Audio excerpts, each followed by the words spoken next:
성원이 되었으므로 제424회 국회 임시회 제2차 법제사법위원회를 개회하겠습니다.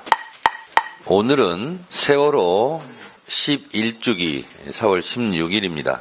세월호의 그날의 참상의 아픔이 아직도 치유되지 않았고 또 유가족들의 가족을 잃은 슬픔이 여전합니다. 오늘 하루는 세월호에 대한 비극을 다시 한번 그 참사를 잊지 않고 기억하는 그런 하루였으면 좋겠습니다. 네, 의사진행 발언 하십시오.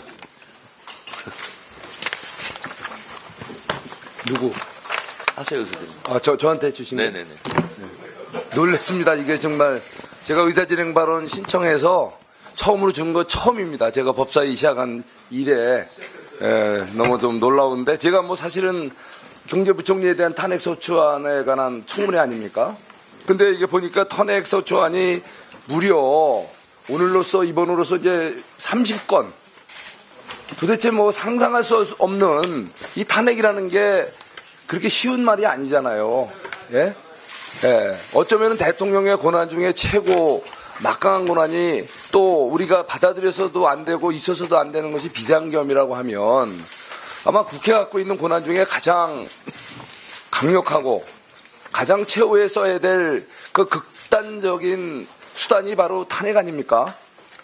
네? 우리 정청래 위원장님은 어떻게 생각하세요?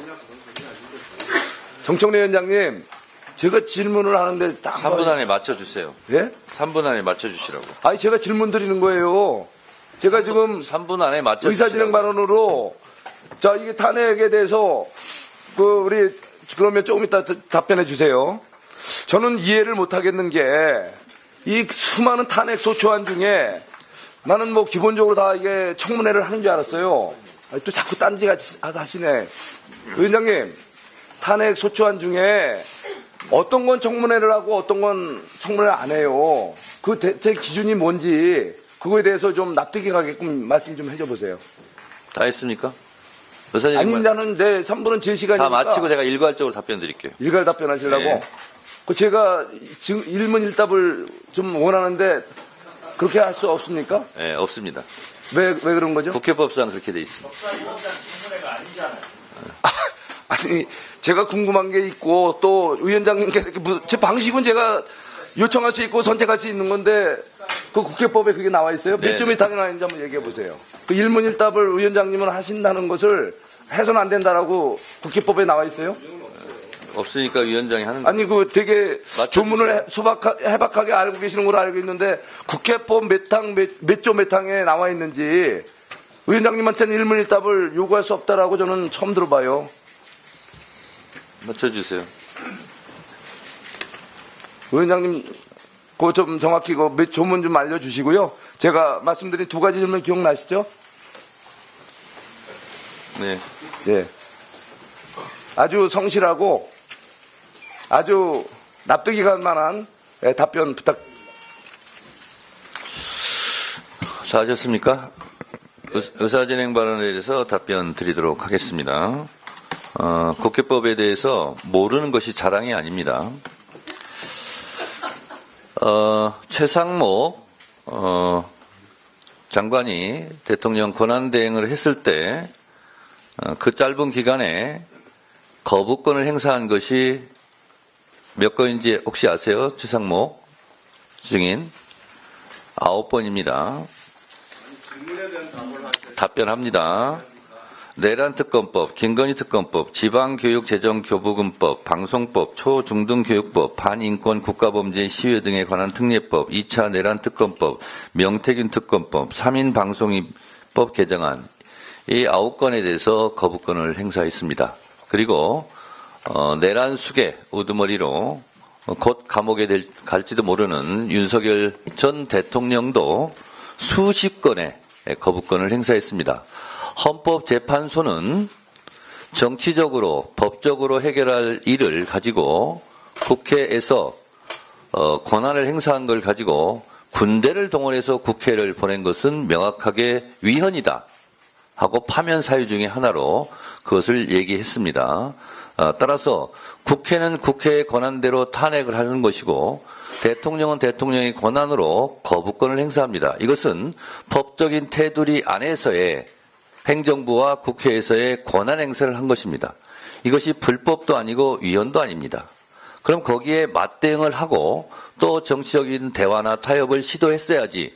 그렇다고 해서 군대를 동원해서 국회를 침탈한 것은 위헌이다라고 답변을 했고요.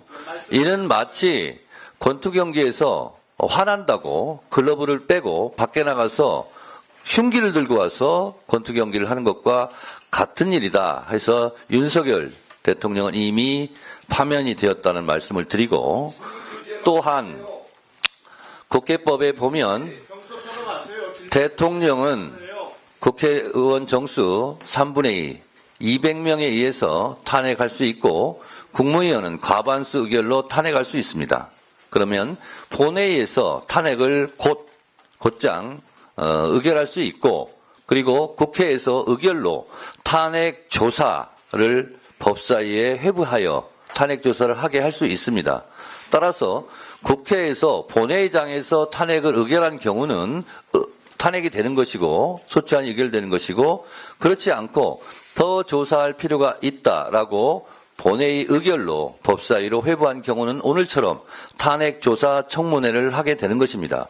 법사위원장이 임의로 탄핵 조사 청문회를 하는 것이 아니고 본회의의 의결로 회부되었기 때문에 방금 제가 국회법 130조를 읽어드린 것처럼 지체 없이 조사 보고해야 된다. 이 조항에 따라서 한다고 제가 읽어드렸음에도 불구하고 국회법을 모르면 위원장이 그 법을 안내할 때 제대로 들어야지 그걸 가지고 질문하는 의원님에 대해서 유감을 표명을 합니다.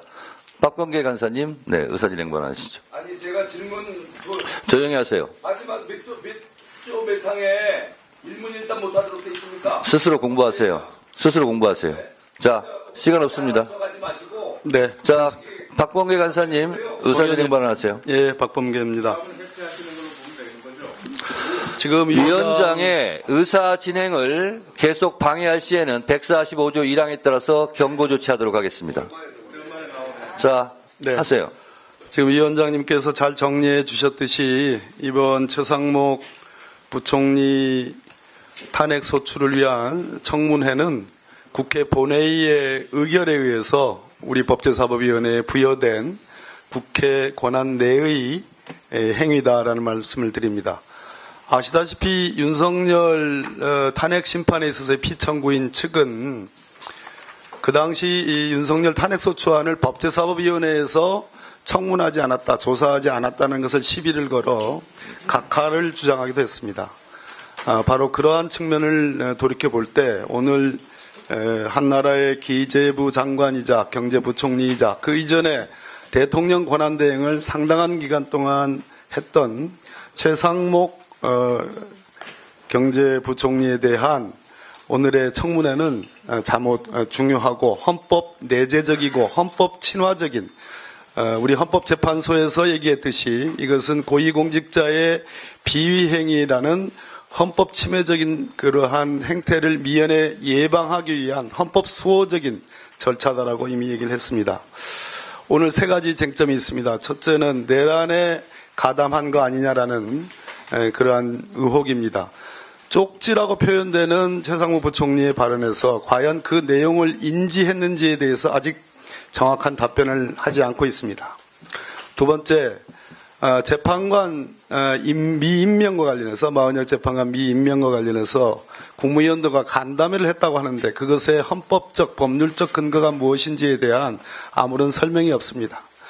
국무위원들이 간담회를 통해서 과연 그것을 심사할 수 있는 그러한 자격과 권한이 있는지 절차가 있는지 그조차도 굉장히 의문입니다. 그것은 마은혁 재판관 미임명을 위한 일종의 절차적 애둘림, 그러한 절차적 정당성을 만들어내기 위한 꼼수에 불과한 것이다. 그것이 자체가 곧 위헌이고 위법이라고 말씀을 드립니다. 그 부분이 분명하게 위원장님의 현명하신 진행 지휘에 의해서 밝혀지길 희망합니다. 마지막으로 미국 장기채 국채 매입이 국민을 배신한 반역적인 행위라는 지적은 많이 있었습니다. 그 지점과 관련해서도 아직 사실관계가 분명하지 않습니다.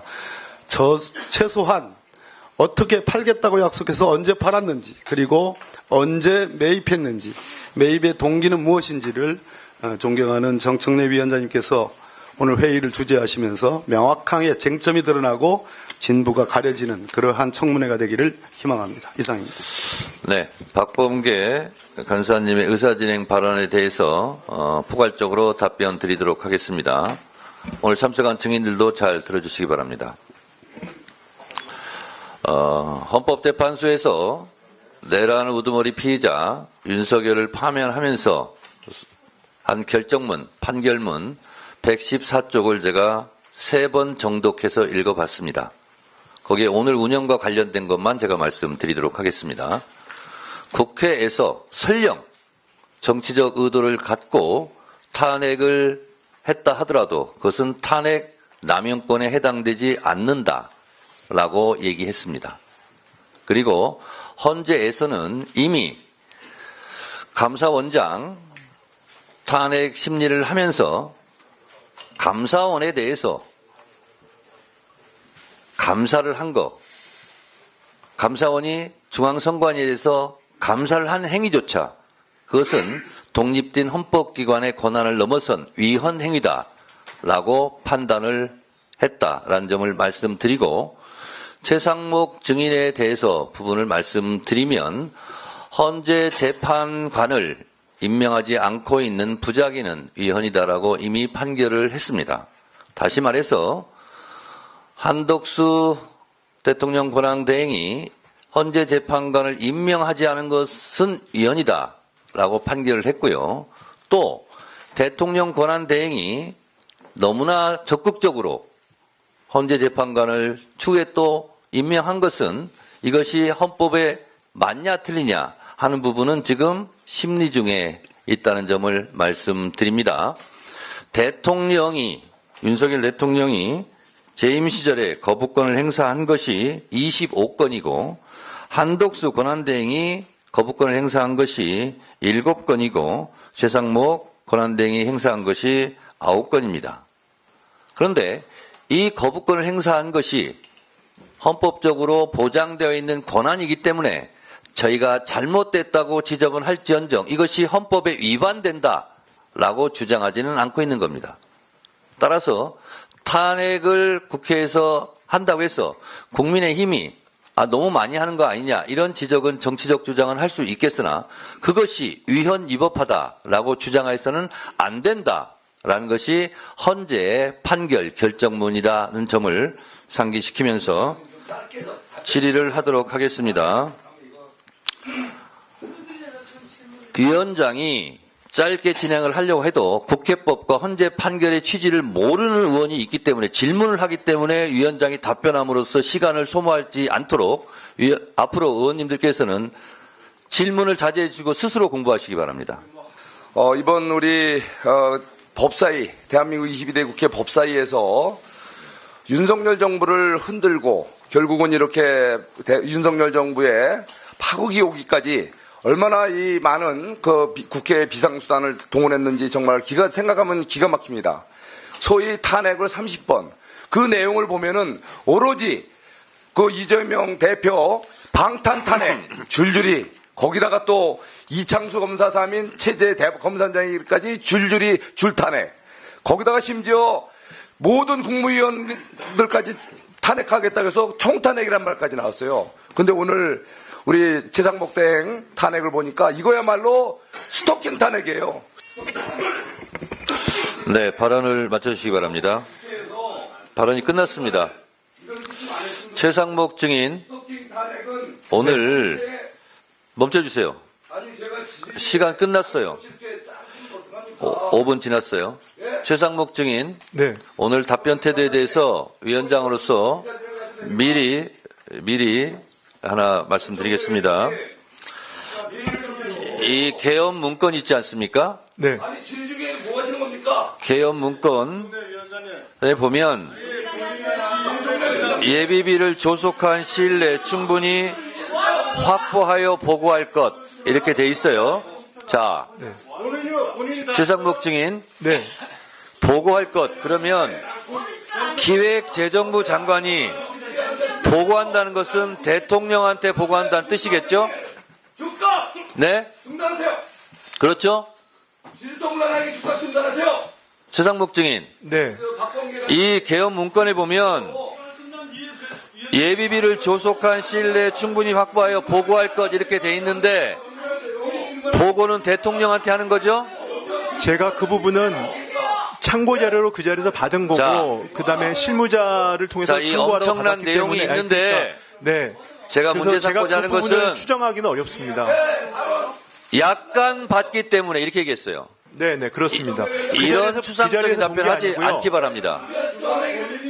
저 위원장이 그 봤으면 자리에서 받고 본게 아닙니다. 안 봤으면 안 본 거지 약간 봤다는 게 어딨어요. 아니요, 그 자리에서 본 게 아니고 1시 50분경에 발언을 봤다는 말씀을 드린 앞으로 겁니다. 정확히 얘기해 주시기 네, 바랍니다. 알겠습니다.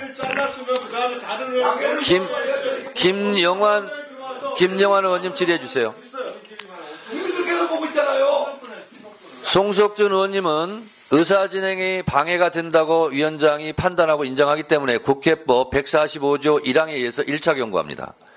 1차 경고가 수행되지 않을 시에는 2차 집행을 하도록 하겠습니다. 발언권 정지 및 퇴장입니다. 자, 앉아주세요. 앉아주세요. 앉아주세요. 앉아주세요. 그러면 계속 서 있어요. 앉지 말고. 김영환은 그냥 관계없이 질의해 주시기 바랍니다. 질의하시기 바랍니다. 1차 경고 먹었기 때문에 조심하시기 바랍니다. 자, 질의하세요. 질의하세요. 자, 질의하겠습니다. 예, 국민의힘 의원님들 좀 자중하시고요. 자, 기획재정위에서 법사위로 사부임된 김영환입니다. 먼저 우리 최상목 증인 제가 좀 짚어드릴게요. 이제까지 대정부 질문에 있었던 최상목 증인의 발언들입니다. 고민정 의원 그 쪽지 관련된 질의에서 열어보지도 않고 직원한테 이렇게 넘겼다고 하셨어요. 네, 그렇습니다. 네. 자, 그 다음에 진성준 의원 질의에도 보지도 않고 넘겼다고 네, 그랬어요. 그렇습니다. 네. 김병주 의원 질의에도 보지도 않고 네, 넘겼다고 그렇습니다. 그랬어요. 자, 저 동영상 한번 틀어주세요. 기재위에서는 이렇게 발언하셨어요. 유동성 관련된 얘기 같다. 제가 네. 첫 줄이 예비비라는 걸 봤는데 그거조차 예비비 보셨죠? 네, 자, 예비비 보셨다고 그랬어요. 그거는 첫 줄에 그 자리에서 본게 예비비를 아닙니다, 보셨다고 의원님. 얘기하셨습니다. 그 자리에서 본 게 그 자리는 쪽지 상태에서 받았고요. 자, 예비비를 보셨어요. 그다음에 예비비라는 그러니까 예비비 첫 줄에 예비비라는 단어를 보셨다고 직접 네, 말하셨잖아요. 그거는 1시 50분쯤 봤습니다. 정확히 말씀. 제가 여러 번 말씀을 드렸습니다. 그 얘기는. 자, 윤인대 차관보 예, 말씀하십시오. 증인 선서 하셨죠? 예, 했습니다. 네. 지금 기재위에서 윤인대 차관보가 발언을 할 때 이렇게 발언하셨어요. 자, 최성목 증인은 지금 첫 줄에 예비비는 봤다고. 네. 시간은 제가 어떤지 모르겠어요. 네.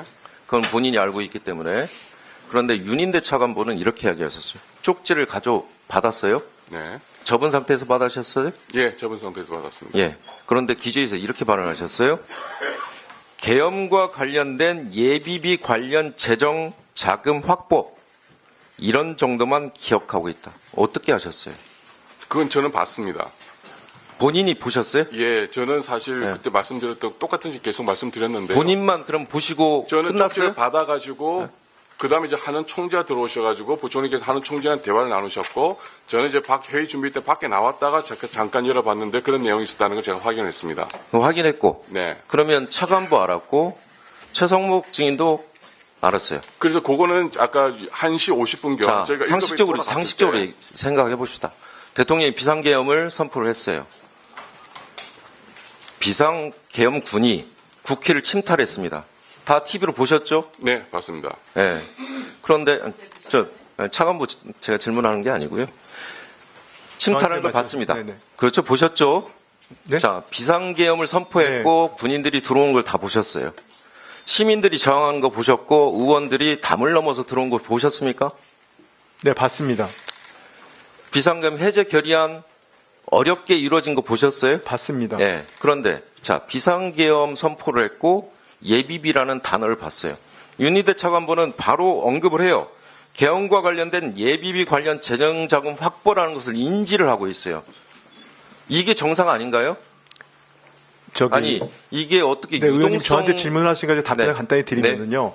지금 그 당시 상황은 저한테 굉장히 초현실적인 상황이었고요. 저는 그 내용을 몰랐습니다. 그냥 그 당시에는 저는 어차피 계엄에 반대를 했고 외환시장이 열려 있었습니다. 시장을 체크하고 있었고요. 시장에 걱정을 많이 하고 있던 상황이었고 그렇기 때문에 그 자리에서 제가 받은 자료, 참고하라고 준 자료에 대해서 자, 관심도 네, 없고 알겠습니다. 열어볼 생각도 없었습니다. 그래서 그냥 차관한테 알겠습니다. 맡겨놓은 상태였습니다. 자, 그날이 국회의장이 12월 10날 예산안 뒤로 미룬 날입니다. 알고 계십니까? 본회의 의결. 네, 뭐 그런 거 12월 3일 원래 의결하기로 네, 그런 거 했는데 같습니다. 네네. 그날 의장께서 12월 10날로 옮기셨어요. 그날 무슨 일이 있었냐? 증액 협상을 하고 있었어요. 그런데 마지막 이 차관이 뭐라고 예결위 간사한테 가져온지 아세요? 검찰 특활비 깎였었죠. 이거 언급도 안 했습니다. 언급도 안 했어요. 마지막에 하나 들고 온 게 뭐냐? 예비비를 복원시켜달라. 예비비를 복원시켜달라. 그러면 비상계엄 했고 예비비를 보셨고 차관보는 이게 비상계엄 자금인 거를 인지를 했고 이 차관은 왜 예비비를 가져왔을까요? 왜 혼자 결정을 했어요? 이 차관이? 그거는 지금 3일 계엄 전 아닌가요? 말씀 주신 거. 맞습니다. 네, 12월 근데 2일, 뭐 3일. 그걸 그게 무슨 아니, 그러니까 그러니까 무슨 뭐냐면 인과관계로 물어보시는지는 이해가 안 이미 갑니다. 그 비상계엄 쪽지 문건은 계획되어 있었던 거예요. 전달되기 전에. 의원님 그렇게 네. 추정으로 말씀하지 마십시오. 그거는 있을 수가 없는 얘기입니다. 자, 그러면 네, 맞춰주세요. 네. 박희승 의원님 질의하세요. 남원장성 임시순창 국회의원 박기승입니다. 최상목 증인은 국가이익 앞에서 자신의 의무를 방임 회피했고 국민 전체에 대한 봉사자로서 책임을 져야 할 공무원으로서의 헌법상 의무를 정면으로 위반했습니다. 윤석열 피고인은 내란 행위로 인해서 국가 혼란을 야기하고 민생 경제를 파탄에 이끌었음에도 아직까지 국민에 대해서 사과하지 않고 있습니다. 최상목 경제부총리는 내란 속에 윤석열이 파면된 것에 대해서 사과한 적 있습니까? 전 계엄에 반대했고 계엄을 막지 못한 것에 대해서 이미 여러 차례 말씀드린 적이 있습니다. 파면 이후로 사과한 적 있습니까? 그건 저는 파면 이전 이후가 관계없이 계엄에 대해서 반대했고 계엄이 잘못됐다고 생각하는 사람입니다. 2024년 12월 27일 최상목 경제부총리가 권한대행력을 승계한 이후의 일련 행태를 짚어보겠습니다. 국회는 12월 26일 국회목 3인의 헌법재판관을 선출했습니다. 그러나 마은혁 재판관은 한두숙 총리가 복귀한 뒤 4월 8일에야 임명이 됐는데 103일이 걸렸습니다. 김서구 법무부 차관. 네. 재판관 1인의 공백은 헌법재판소 구성과 관련해 굉장히 중요한 문제이고 사실은 헌재 평의가 늦어진 것도 큰 원인 중에 하나입니다. 법은 지켜져야 하고 헌재 결정을 따라야 하는데 맞죠? 네, 그렇습니다. 제가 누차 지적했지만 최상목 대통령 권한대행에게 마은혁 재판관 임명과 관련된 논의를 하고 건의도 하고 보고를 해라고 했는데 어떻습니까? 이렇게 장기화해도 차관도 동조한 책임이 있는데 어떻습니까? 제대로 건의했습니까? 당시 국무위원회 간담회 때 제가 드린 말씀 크게 네 가지입니다. 첫 번째는 국회 추천 3명에 대한 임명권이 형식적 권한이냐, 그렇지 않으면 임명을 거부할 수 있는 실질적 권한이냐, 그 부분에 대해서는 형식적 권한으로 봐야 된다고 말씀드렸고, 두 번째는 여야 합의라는 관행도 확립된 관행은 아니다. 그건 이제 그만하시죠. 예, 지금 똑같은 얘기를 반복하는데 2월 27일 재판관 전원은 일치된 의견으로 마은혁 재판관을 임명하지 아니한 부작위는 헌법에 의해서 부여된 국회 구성권을 침해한다. 봤습니다. 대통령은 국회가 헌법 111조 제3항에 따라 재판관으로 선출한 사람에 대하여 임의로 그 임명을 거부하거나 선별하여 임명할 수 없다라고 판단했습니다. 최상목 증인의 부작위는 권한대행으로서 헌법상 의무를 저버리는 행위이자 헌재의 권위를 훼손하고 헌법기관을 형이화시키는 행위입니다. 마은혁 재판관을 임명하지 않았던 이유가 대체 무엇입니까? 직무과정에 대한 한덕수 총리가 하지 말라고 했습니까? 최상목. 제가 임명을 안 한 게 아니고 임명을 하려고 노력을 했습니다. 네. 그래서 일단 두 분은 임명을 해서 헌법 절차는 진행을 시켜놓고요. 네. 그 다음에 헌재 결정이 난 다음에 존중을 하고 그 부분에 그렇지만 국무회의도 돌아가야 되지 않겠습니까? 네. 국무회의가 작동이 되려면 국무위원들과 논의를 하는 것이 필요하다고 생각했습니다. 국무회의도 헌법기관입니다. 헌법기관이 작동할 의무가 알겠습니다. 당시에 있었습니다. 아니 거부권은 이렇게 쉽게 행사하면서 어떻게 더구나 지금 국회에서 추천한 목인데 뭐가 그리 힘들었습니까? 임주봉 교수님 잠깐 좀 묻겠습니다. 헌법재판소법 66조 제2항은 헌법재판소가 부작위에 대한 심판청구를 인용하는 결정할 때에는 피청구인은 결정 취지에 따른 처분을 하여야 한다 이렇게 규정되어 있고 67조 1항은 권한쟁의 심판의 결정은 모든 국가기관과 지방자치단체를 기속한다 이렇게 규정하고 있습니다. 헌재가 유형 결정을 하면 피청구인은 결정 취지에 따른 처분을 해야 한다는 것은 사실 지체 없이 해야 한다는 의미고 만약 법적으로 검토하겠다거나 협의하겠다고 하면 그 자체가 위법행위라고 하셨는데요. 네. 왜 위법인지 좀 설명 좀 해주십시오. 예, 헌법재판소법 66조 2항에서 지금 최상목 부총리께서 이제 그 국회에 선출한 헌법재판관 40여 후보에 대해서 임명장을 주지 않는 것에 대해서 이것이 국회의 헌법재판관 선출권을 침해했다라고 헌재가 인용 결정을 내렸고 헌법재판소법 66조 2항은 그 경우 결정 취지에 따른 처분을 하여야 한다라고 되어 있습니다. 이럴 경우는 그 인용 결정이 났으니까 임명장을 교부한 것이 위헌이라는 판단 아니겠습니까? 그러면 이제 피청구인인 우리 최상목 부총리께서는 그 위헌 상태를 지체 없이 해소해야 할 그러한 의무가 있는 것입니다. 따라서 지체 없이라는 말이 법조문에는 없지만 당연한 것입니다. 너무 당연하기 때문에 법조문에 없는 것인데 지체 없이 임명장을 교부하지 않고 계셨던 것은 계속해서 위법 행위를 하신 거라고 저는 생각합니다. 김용민 의원님, 네, 신문해 주세요. 네, 경기 남양주변 김용민입니다. 지금 관세전쟁 말씀하시는데 관세전쟁보다 지금 헌정질서 파괴전쟁이 더 심각하고 위험한 것입니다. 그 점을 먼저 분명하게 말씀드립니다. 최상목 부총리, 네. 퍼스널 컬러 뭡니까? 퍼스널 컬러 검사했잖아요. 뭐예요?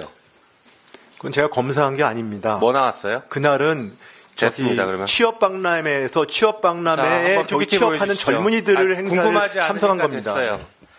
자, 12.3 비상계엄 내란 이후에 대통령실 참모진 휴대전화를 이렇게 많이 교체했네요. 대부분 다 교체한 것 같습니다. 왜 교체했는지 모르겠어요. 다음 보여주시죠. 거기서 그치지 않아요. 보면 정부 인사들. 박성재 법무부 장관 2번, 김용현 3번, 조지호 청장 2번, 이왕규 법제처장 저 앞에 있는 사람 한 번. 왜 이렇게 교체합니까? 이게 다 증거인멸 아닙니까? 자, 최상목 부총리 휴대전화 교체한 적 있어요, 없어요? 없습니다. 유심칩 바꾼 적도 없습니까? 없습니다. 좋아요. 자, 그리고 김선택 교수님 잠깐 나와주시죠. 보면 일단 마용주 대법관 미임명부터 잠깐 말씀드려볼게요. 이 마용주 대법관 같은 경우에는 윤석열 대통령이던 당시였던 11월 26일 날 제청을 했고 국회에서 12월 27일 날 동의했습니다. 그러면 바로 임명해야 되는 거 아닙니까? 뭐 당연합니다. 네, 근데 그것을 또 임명하지 않고 뭐 여야 합의 뭐 이런 얘기 또 제대로 하지 않더라고 거기에 대해서 계속 임명하지 않고 있었던 것은 헌법 위반 아닙니까?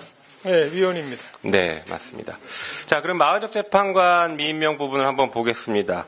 마은혁 재판관 같은 경우에는 작년 12월 27일 날, 그러니까 24일 날 저희가 국회에서 가결시켰고 최상목 권한대행이 12월 27일부터 권한대행을 했습니다. 그 당시에. 그래서 헌법재판소에서 권한쟁의 심판이 인정되기까지 63일 정도 걸렸는데 이때 계속 임명하지 않고 있었습니다. 이게 첫 번째 탄핵 사유인 것이고요. 두 번째가 헌법재판소가 선고한 2월 27일부터 권한대행을 그만뒀던 3월 24일까지 25일 동안 다시 말해서 헌재 결정이 있은 이후부터 25일 동안 또 임명하지 않고 있었습니다. 이 두 가지 행위 다 위헌위법이라고 볼 수 있습니까? 네, 특히 중요한 부분이 2월 27일에 네. 헌법재판소가 권한쟁의 심판에서 그 미임명, 그러니까 마은혁 재판관 후보자 미임명일 뿐만 아니라 선별 미임명이었습니다. 단순한 미임명보다 선별 미임명이 더 중요한 문제고요. 왜 그러냐면 실질 심사를 했다는 이야기가 되기 때문에 훨씬 중요합니다. 그리고 또 2월 27일에 이미 헌법재판소에서 그 선별적 미임명 행위가 구체적인 헌법상의 자기의무 위반이라고 이미 선언을 했습니다. 그러니까 위헌이라는 걸 충분히 인식할 수 있었음에도 불구하고 그 후로 25, 6일간 계속해서 그런 위헌 상태를 방치한 것은 명백합니다. 그래서 그 위헌이라고 저는 생각하고 있습니다. 네, 탄핵 사유가 되는지 안 되는지는 뭐 나중에 최종 헌재에서 결정하겠지만 교수님께서 보실 때 이 정도면 충분히 공직자로서 탄핵을 시켜야 헌정 질서를 바로 세울 수 있다라고 보십니까? 네, 뭐 우리 탄핵 사유가 근데 우리 헌법상으로는 위헌, 위법한 뭐 행위만 있으면 탄핵이 되도록 되어 있는데 맞습니다. 헌재가 이제 중대성 요건을 새로 만들어 쓰고 있기 때문에 그렇죠. 중대한지 여부의 판단이 이제 문제되는데 이 케이스는 한덕수 총리 탄핵 기각 결정에서 말했던 그 국민의 신임의 배반을 인정하기 어려워서 파면할 정도 중대하지 않다 한 거하고 조금 다른 측면이 있어요. 요 2월 27일 헌법재판소에서 권한쟁의에서 위헌 행위를 결정한 것 이후에 계속해서 그 임명하지 않고 있었던 행위는 국민 신임 배반의 관점이 아니고 헌법소의 관점에서 중대하다고 판단할 수 있는 여지가 충분히 있습니다. 그래서 저는 이것이 탄핵 소추가 의결되면 탄핵 인용이 될 확률도 높다고 생각합니다. 네, 저도 그렇게 생각하고 있습니다. 자, 그리고 하나 더 질문 드려볼게요. 이번에 한덕수 총리가 그 헌재 재판관 2명을 권한대행임에도 불구하고 대통령목 2명을 지명을 했습니다. 이것도 헌법 위반이라고 보는데 어떻게 보십니까?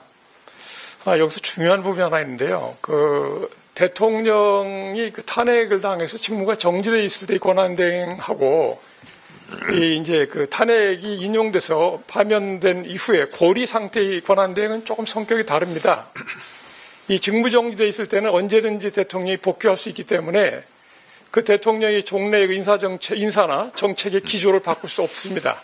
그 현상 유지가 중요한데, 근데 대통령이 파면돼서 고리됐을 경우에는 그 문제가 아니고 이제 이 정부는 과도적인 관리 정부가 됩니다.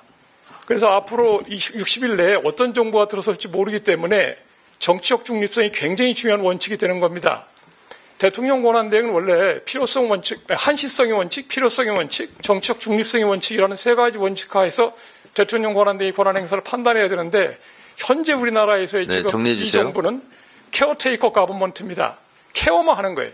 그리고 어떤 정부가 들어설지 모르기 때문에 정치적 중립성을 철저히 지켜야 한다 이렇게 생각합니다. 네, 수고하셨습니다. 최상목 장관. 네. 방금 김영민 의원 질의에 핸드폰 교체한 적이 없다 이렇게 답변하셨죠? 네, 그렇습니다. 자, 그런데 장경태 의원실에서 휴대폰 기기 변경 내역 제출을 하라 하는 자료 제출을 했고 요구를 했고 그래서 조기용, 오영주, 이주호, 심우정, 윤인대, 박종준, 최상목 핸드폰 기기 변경 내역을 자료로 받았나 봐요. SK텔레콤으로부터. 제가 위증이 됐었기 때문에 확인하는 겁니다. 이주호 증인 뒷번호가 6031이고 2022년 8월 16일 날 갤럭시 와이드 4에서 갤럭시 S22로 바꿨죠? 네. 네, 그렇게 지금 자료가 와 있습니다. 최상목 증인에 대해서는 핸드폰 기기를 많이 바꿨어요. 근데 최근 것만 제가 말씀드리면 2024년 6월 24일 갤럭시 Z 폴드 5에서 갤럭시 S24 울트라로 바꿨고 이것을 계엄 직후인 2024년 12월 7일 날 갤럭시 S24 울트라에서 갤럭시 Z 폴드 6로 바꿨다는 SK텔레콤의 답변이에요. 근데 지금 본인은 핸드폰 기기를 바꾸지 않았다. 이렇게 지금 왔거든요. 이게 이제 장경태 의원실에서 이번 탄핵조사 청문회를 위해서 SK텔레콤한테 자료 제출을 요구를 해서 받은 답변 자료입니다. 그러면 최상목 증인은 바꾸지 않았다라고 지금 말하고 있는 것이고 이 자료는 바꿨다. 이 2024년 계엄 직후인 12월 7일 날 이렇게 바꿨다라는 자료를 제가 지금 확인하고 있는데 이 자료가 잘못된 겁니까? 지금 제가 핸드폰 기기를 계엄 이후에 바꿨냐고 말씀하셨어요. 고장이 났기 때문에 바꾼 건 맞습니다만 제가 계엄 이유인지는 네 그래서 분명한 거는 핸드폰 기기를 과거 거다 다 가지고 있습니다. 네 그렇습니다. 왜 거짓말을 해요, 여기서? 자, 의원님들 조용히 계시고요. 자, 아니 고장이 나가지고 잠깐만요. 그러니까 제가 바꾼 건 최상목 아닙니다. 증인, 잠깐만요. 김용민 의원의 질의에 핸드폰을 교체한 적 있냐? 없다. 라고 답변한 것이 맞죠? 네 맞습니다. 자, 그리고 제가, 그리고 이상해서 이 자료에는 계엄 직후인 2024년 12월 7일 날 갤럭시 S24 울트라에서 갤럭시 Z 폴드 6로 바꿨다고 장경태 의원이 이 자료를 가지고 있는데 그래서 제가 확인하면서 이상해서 물어보는 거예요. 그래서 제가 바꾼 적이 없냐 그랬더니 지금은 바꾼 적 있습니다. 이렇게 답변했어요. 그러면 기회를 제가 드리겠습니다. 이건 분명한 위증이에요. 그런데 국회법에 보면 위증을 했다 하더라도 지적을 받고 맞습니다. 제가 위증을 했습니다. 그리고 이 부분에 대해서 용서해 주십시오 하면은 그 위증죄를 사할 수 있다는 조항이 있습니다. 그 조항을 적용받겠습니까? 국회법에 그런 조항이 있습니다. 네.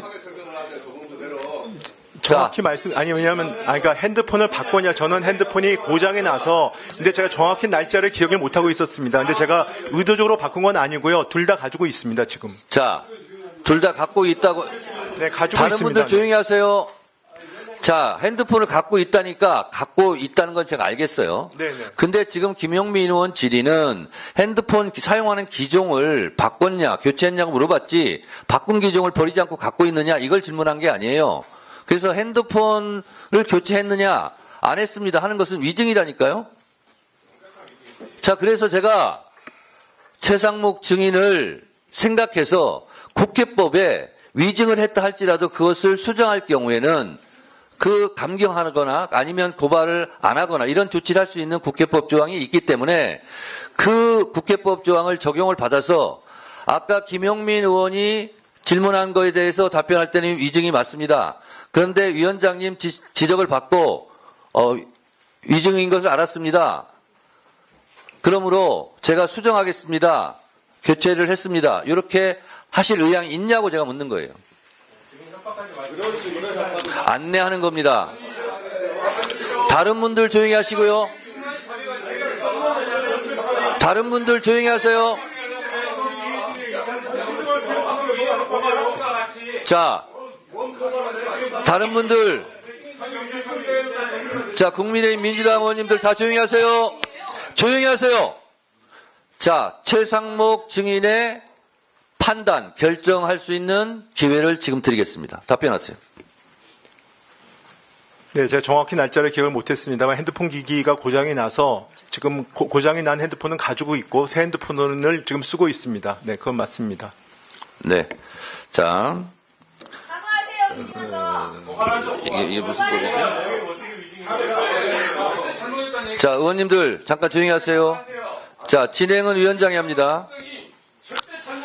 자, 박균택 의원님 조용히 하시고요. 국회에서의 증언 감정에 관한 이 위증에 관한 조항을 제가 그래서 읽어드리도록 하겠습니다. 우리 주진 의원이 정확하게 읽어달라고 하니까. 국회에서의 증언 감정 등에 관한 법률 제14조 위증 등의 죄 1. 이 법에 따라 선서한 증인 또는 감정인이 허위의 진술, 가로 열고 서면 답변을 포함한다. 진술이나 감정을 하였을 때에는 1년 이상 10년 이하의 징역에 처한다. 다만 범죄가 발각되기 전에 자백을 하였을 때에는 그 형을 감경 또는 면제할 수 있다. 이렇게 되어 있고요. 2항 제1항의 자백은 국회에서 안건심의 또는 국정감사나 국정조사를 종료하기 전에 해야 한다. 그래서 제가 이 1, 2항을 제가 말씀을 드린 거고 아직 이 탄핵조사 청문회가 끝나지 않았기 때문에 지금 하는 것이 좋다는 취지로 제가 권면을 드린 거고 네, 안내를 시켜드린 겁니다. 그래서 이렇게 정확하게 읽어드렸기 때문에 다시 한번 발언할 기회를 드리겠습니다. 네, 저는 제가 위증할 의도는 전혀 없었습니다. 그 오해 소지가 있을까봐 그렇게 답변을 드린 겁니다만, 전 날짜를 제가 정확히 못했습니다. 그래서 그 부분은 오해를 드려서 제가 그 부분은 수정을 하겠습니다. 네. 네, 자, 수정을 하고 최상목 부총리 이 부분에 대해서 사과할 의향은 있습니까?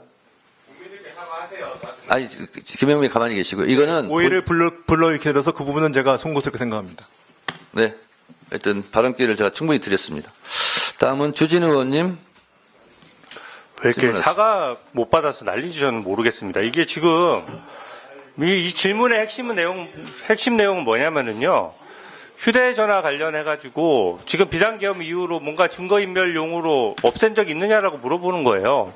그러니까 휴대폰이 고장나서 지금 바꾼 것이고 바꾼 휴대폰을 그대로 지금 가지고 있어서 증거인멸 의도적으로 교체한 적은 없다. 이런 게 발언 취지 아닙니까? 네, 그래서 오해 소지가 있어서 제가 그렇게 말씀을 드렸습니다. 네, 그럼 그게 지금 와서 바로 잡아서 팩트가 나왔으면 되는 것이지. 그리고 판례상으로도 기억에 반해서 의도적으로 하지 않고 또 같은 기일 내에서 자기 발언을 바로 잡으면 위증죄가 성립하지 않습니다. 그러니까 그 부분에 대해서 인위적으로 매번 이렇게 증인에 대해서 사과를 요구하는 것 자체가 저는 맞지 않다라고 생각하고요.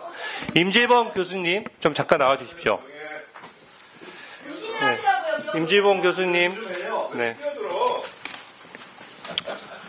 임지범 교수님께 저도 하나 좀 확인을 하겠습니다. 예.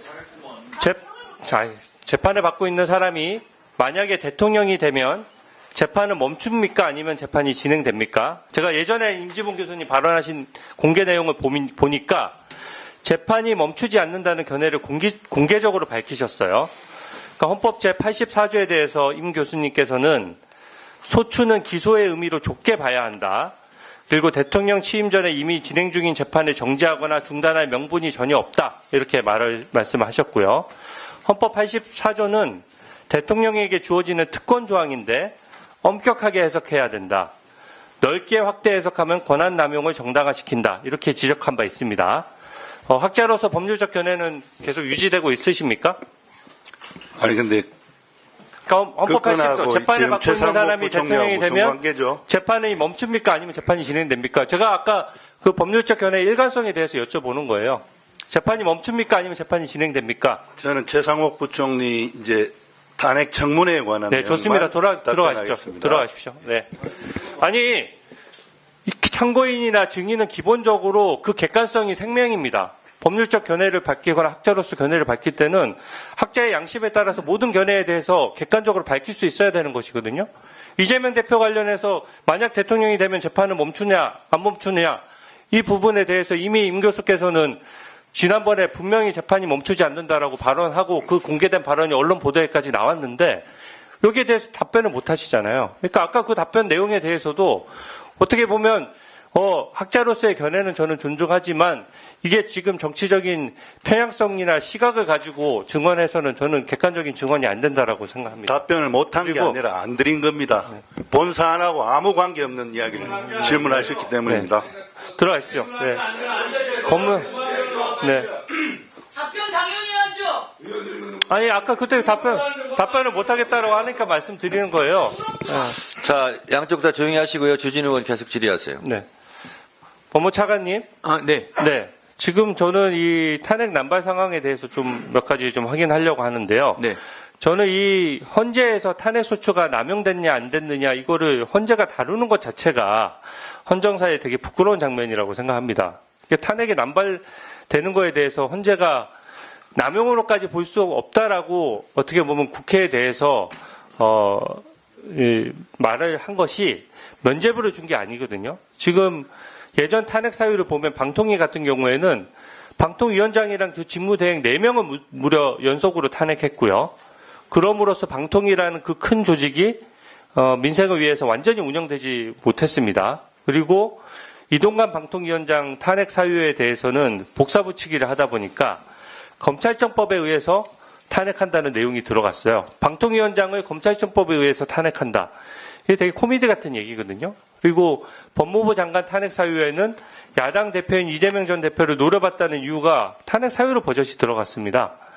또한 탄핵 비용도 문제예요. 이게 지금 그 탄핵 소추됐던 국무위원들이 일을 못한 상태에서 국민 혈세로 월급이 나가는 것도 문제인데 탄핵소추 대리인단에 벌써 4억 6천만 원을 썼다는 거거든요. 그리고 탄핵소추 대리인단에 이름만 올리면 지금 청년 변호인 같은 경우에는 굉장히 사건을 수임하지도 못하는 판국인데 여기는 이름만 올리면은 천만 원씩 계속 지급을 하는 겁니다. 저는 이게 문제라고 보는데 어떻게 보세요?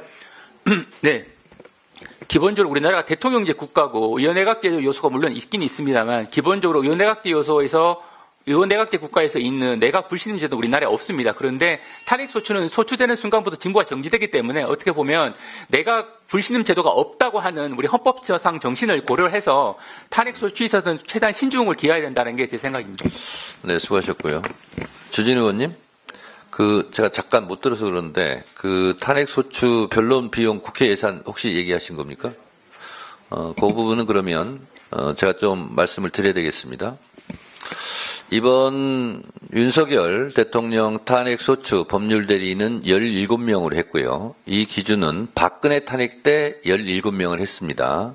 그리고 각 당에 변호사들을 추천하라고 의뢰를 했고요. 그리고 소추단도 구성했는데 국민의힘에서는 공식적으로 참여하지 않겠다 이렇게 얘기를 해서 말씀드립니다. 그래서 조국혁신당에서도 추천했고 그래서 17명으로 구성했고요. 그리고 이것은 국회 규칙에 따라서 변호사비를 책정을 했는데 제가 보니까 국회 규칙이 잘못되어 있더라고요. 예를 들면 개인으로 하면 1,100인데 1,100만 원인데 로펌으로 하면 4명이 1,100만 원 가지고 나눠 갖는 거예요. 그래서 제가 소추위원으로서 굉장히 변호사들에게 오히려 200~300만 원 가지고 지금 변호사 활동을 한 거거든요. 그래서 죄송하다는 말씀을 드리고 그리고 다른 소추 사건 같은 경우는 여야가 동시에 한 명씩 동수로 변호사를 추천해서 같이 했습니다. 그래서 민주당에서만 일방적으로 변호사 비용을 썼다. 이런 부분은 팩트가 아니다. 국민의힘이 추천한 변호사도 같은 수로 지금까지 탄핵 법률 대리인을 했다는 말씀을 드립니다. 다음은 박균택 의원님. 네, 질문해 주시죠. 예.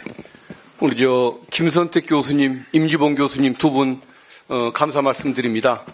정말 헌재가 상당한 기간 혼란을 겪고 있던 시기에 두 분께서 바른 말씀, 방향 또 잘 제시해 주셔서 옳은 결론이 날 수 있었던 것 같습니다. 이 자리를 빌어서 깊은 감사 말씀드립니다. 그리고 이복현 금감원장님은 제가 보기에 이제 지난 정권이 되겠죠. 윤 정권의 공직자다운 공직자를 저는 몇 명 못 봤는데 그래도 우리 이복현 원장께서 나름의 소신을 갖고 업무를 처리해 주시는 것에 대해서 경의를 표한다는 말씀 드리고 질문을 시작하겠습니다. 우리 최상목 장관님. 네. 본인의 잘못을 나는 인정하는 법을 못 봤습니다. 나라 경제를 망가진 부분이든 내란 이후에 취했던 행동들이든 수많은 문제가 제기돼도 항상 변명이 길지 내가 잘못했습니다. 죄송합니다라는 말을 한 번도 한 걸 못 본 것 같아요. 자, 질문 드리겠습니다.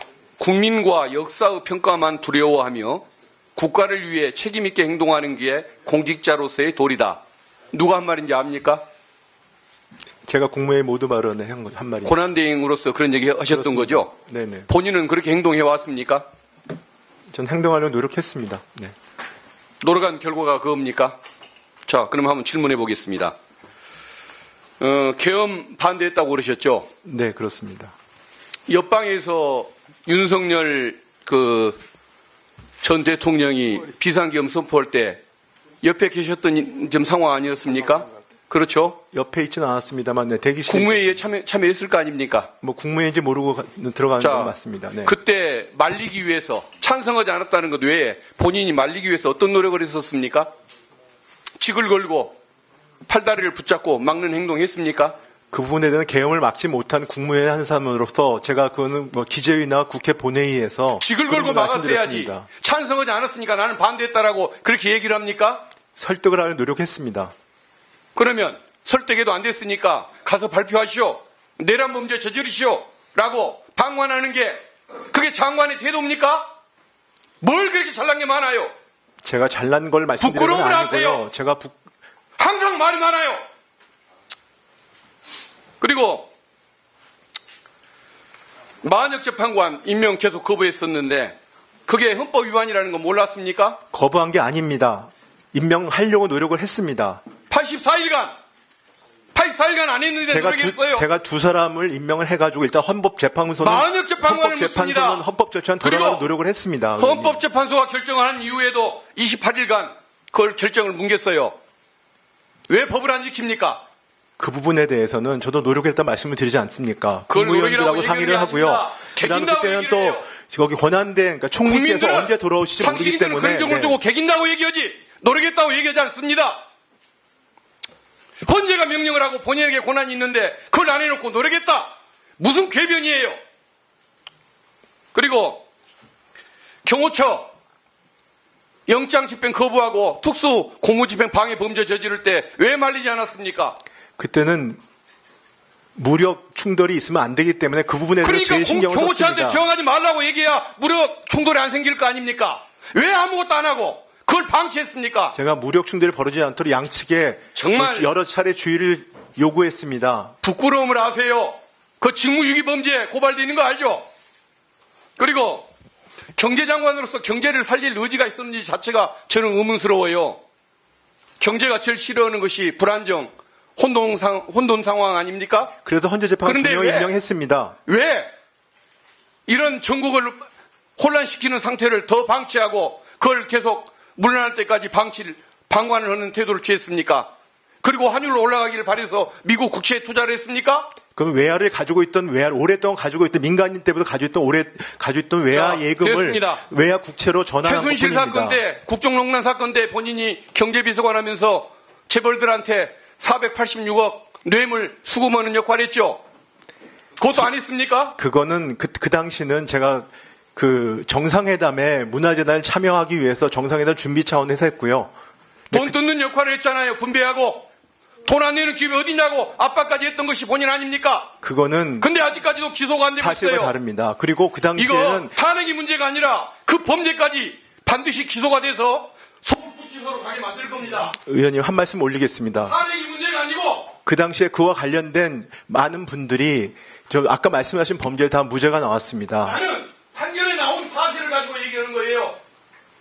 박근혜 대통령 유진한 거 모릅니까? 그게 아니고 제가 미르 재단 부분에 대해서 뇌물과 말씀하시니까 그건 무죄가 나왔다는 말씀을 드리는 겁니다. 무슨 정부 청사가 아니고 서울 구치소에 한다는 사실 곧 보여줄 겁니다. 스스로 물러나는 것이 본인의 국립장소의 마지막 도리라는 점 분명히 명심하세요. 네. 그러는 분이 왜 갑자기 그래요? 저 공직자를 보면 용납이 안 돼요. 천천히 말씀하세요. 공직자 자격이 없어요. 네. 네. 그 정도 하고요. 예. 예, 김영환 의원님 자료 제출 요구하십시오. 예, 최상목 증인 간단한 건데요. 네. 미 국채 그 매입 관련된 얘기가 좀 돌고 있어요. 네네. 그래서 인사청문회 당시 미 국채 매도하겠다고 발표를 했지 않습니까? 네네. 그러면 매도 시점과 이후에 또 추가 미 국채 매입 시점 이 부분을 좀 자료로 좀 제출해 주시고요. 제출이 전까지. 그 다음에 혹시 기재부에서 지금 비상계엄 이후에 GDP 하락부터 시작해서 비상계엄 여파로 인한 좀 그 비용 추계를 한번 기재부에서 해본 적이 있어요? 저희가 해서 좀 알려드린 적은 있지만 기재부가 공식적으로 비상계엄 여파로 인해서 환율 급등에 따른 피해, GDP 피해, 그 다음에 뭐 물가 수입 물가에 대한 피해, 그 다음에 증시자금 이탈부터 시작해서 혹시 기재부 자체에서 파악한 적이 있습니까? 없습니다. 네, 알겠습니다. 지금 아니 자료 제출 요구를 할 게 아니라 지금 답변할 수 있잖아요. 네, 답변할 수 있습니다. 예, 정확하게 저도 그게 제일 궁금했거든요. 네. 예, 말씀해 보십시오. 네, 말씀드리겠습니다. 일단 개인적인 문제로 이 오해를 불러일으키게 된 것은 제가 그냥 안타깝고 그다음에 공직의 무게감을 느낍니다. 이 부분에 대해서는. 그렇지만 인사청문회 당시에 제가 인사청문회 끝나가지고 곧바로 매각을 했고요.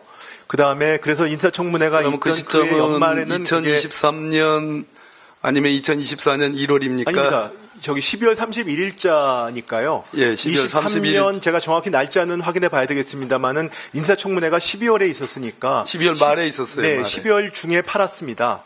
팔아가지고 12월 말에 팔았습니까? 네, 그래서 12월 31일자 그 공직자 재산 등록에는 나타나지 않습니다. 그래서 나타나지 네, 않는다. 그렇습니다. 예, 그게 궁금했고요. 그리고 두 번째는 사실은 제가 뭐 재산이 많은 사람은 아닙니다만은 여러 가지 있기 때문에 저희가 금융자산 같은 경우는 네, 좋아요. 예, 금융기관의 아무튼 추천을 그거는- 받아서 합니다. 근데 금융기관이 담당자가 제가 뭐 인사청문회 이런 저간의 사정을 모르니까 제가 외화 예금을 갖다가 2018년도 민간인 신분 때부터 가지고 있었습니다. 그 외화 예금을 외화 국채로 바꾸는 거를 저한테 소극적인 포트폴리오 운영으로 추천을 했는데 추천한 대로 산 건데요. 그걸 제가 꼼꼼히 챙기지 못했습니다. 그게 언제 샀다는 얘기입니까? 그게 24년 중반 정도입니다. 중반이 언제예요? 7월이에요? 8월이에요? 8월입니다. 네, 8월에. 네. 그러니까 한마디로 가지고 있던 달러를 국채 매입을 전환했다. 네, 그렇습니다. 전환했다는 게 매입한 거죠. 네, 그렇지만 현금으로 결국은 갖고 있는 달러를 환율 변동하고는 관계가 없고요. 없다는 그거는 말씀을 이제 드리는 질의 겁니다. 내용에 그래서 오늘 분명해진 겁니다. 자, 네. 23년 12월 말 인사청문회 직후에 갖고 있던 미국채를 매도했고 그때는 네네. 매도하겠다고 약속했다는 이행이었고 네네. 그리고 그 이전부터 갖고 있던 미국 달러를 2024년 8월에 네, 8월입니다. 국채를 매입했다. 네, 그렇습니다. 됐습니까? 네. 김영환 의원님, 이거에 기초해서 잘 질문을 해 주십시오.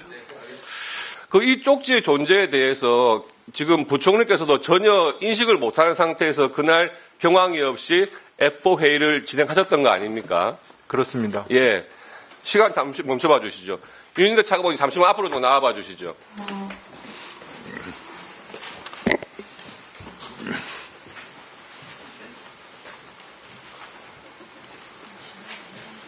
앞으로 나와보세요. 이게 그날 뭐 받았다고 했고, 회의 전에 받은 쪽지인데, 이걸 갖다가 어떻게 주머니 넣고 있습니다. 한번 재연을 보겠습니다.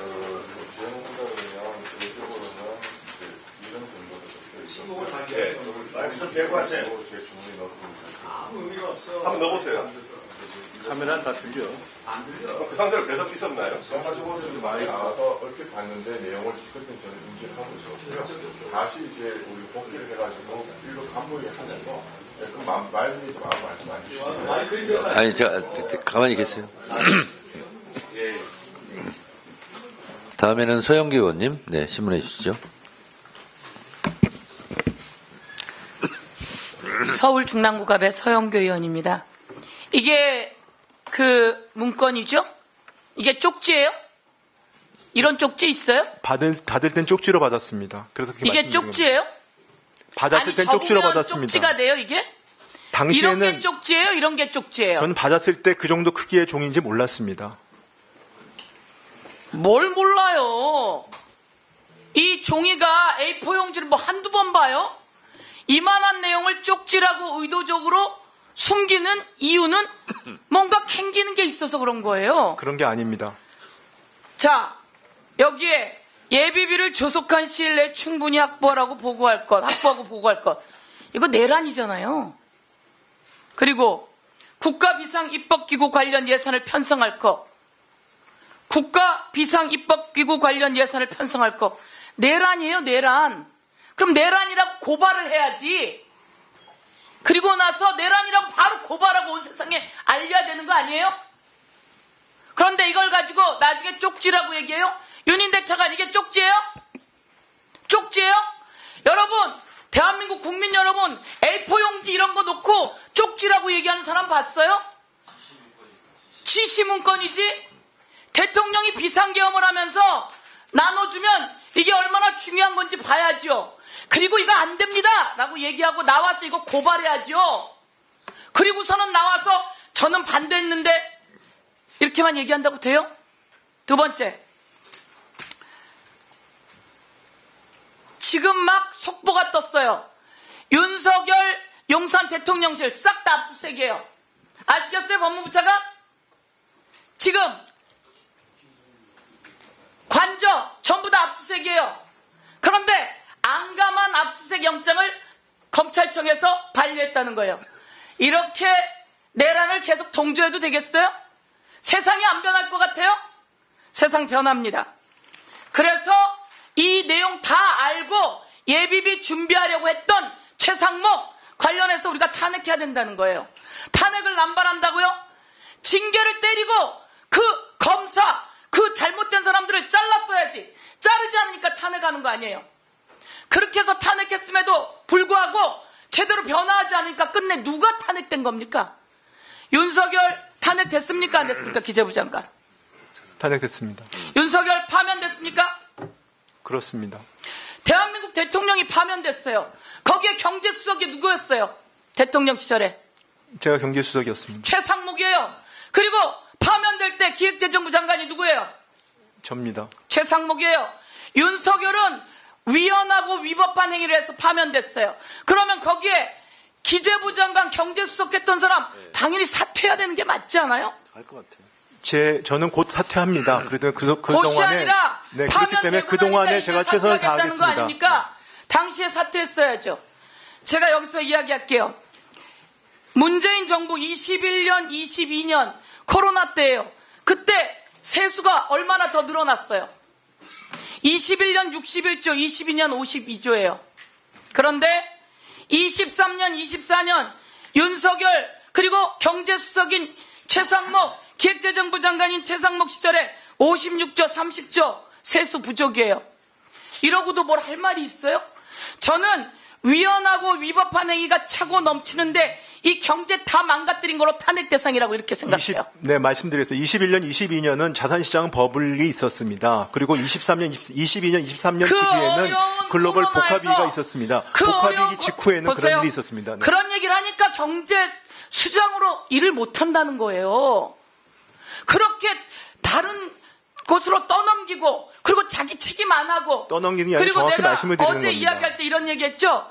소상공인들이 폐업을 많이 한다고 대정부 질문에서 의원이 이야기하니까 뭐라고요?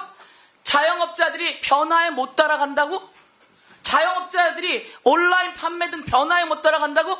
그렇게 자영업자에 대못 받을 거면 경제 수정은 왜 합니까? 그게 아니고 자영업자한테 돈을 나눠주려고 그러니까 제 얘기는 구조적인 노력이 필요하고 그런 노력을 제가 하고 있다는 말씀을 드리려고 하는 겁니다. 세금이 기획재정부 장관 돈이에요? 자영업자나 사람들에서 나온 돈이에요? 자영업자의 어려움이 게 그런 경기적인 이유뿐 아니라 구조적인 이유가 있다는 걸 저러니까 탄핵 말씀드리는 대상이라는 겁니다. 거예요.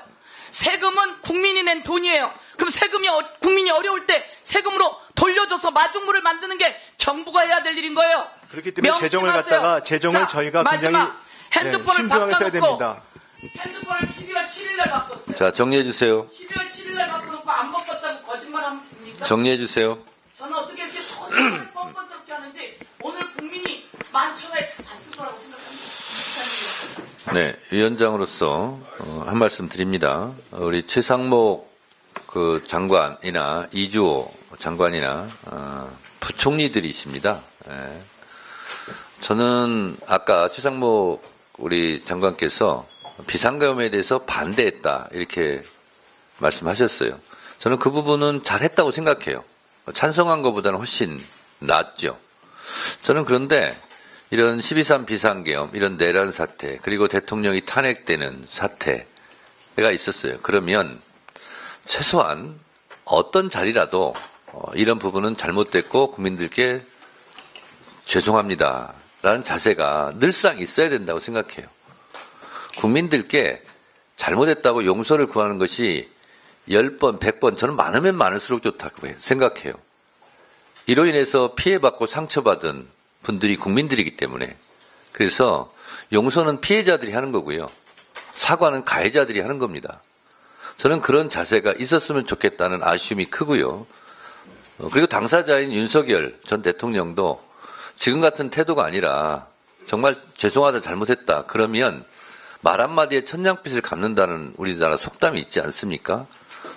그래서 국민들을 생각하는 고위 관료들이라면 그러한 자세가 저는 많으면 많을수록 좋다고 생각을 합니다. 그런데 오늘 최상목 장관이나 뭐 이주호 장관 발언 기회가 없어서 그랬는지 모르지만 그래서 저는 연신 고개를 숙이는 게 맞다 그런 생각이 좀 들고 서영교 의원 질의에 대해서도 어쨌든 경제를 책임지는 경제부총리 아닙니까? 이유 없는 무덤이 어디 있겠어요. 그러나 결과적으로 나타난 것은 어쨌든 경제 상황이 안 좋은 거 아닙니까? 그러면 윤석열 정부의 경제를 책임진 수장으로서 그 부분 죄송스럽게 생각합니다. 이런 태도와 자세가 옳지 않겠느냐, 위원장으로서 그런 생각을 합니다. 참조하시면서 발언해 주시기 바랍니다. 인정하겠습니다. 네. 박은정 의원님 신문해 주세요. 네, 최상목 장관님. 네. 권한대행을 얼마나 수행하셨습니까? 한 88일 정도 했습니다. 네.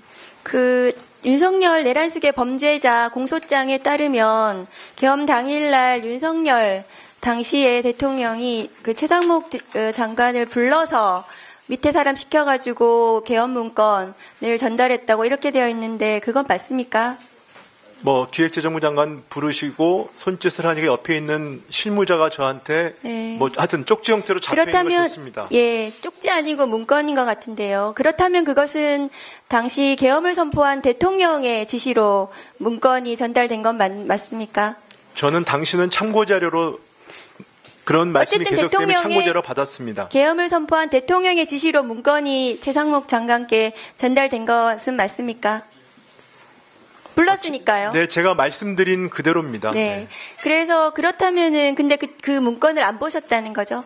네, 접혀 있는 상태였기 때문에 그 당시에는 경황이 없었습니다. 어쨌든 거기서 나가서도 안 보셨다는 거죠? 네, 그 당시에 나와서 저는 그래서 사퇴할 나라가 생각이었습니다. 이렇게 망했나 봅니다. 네.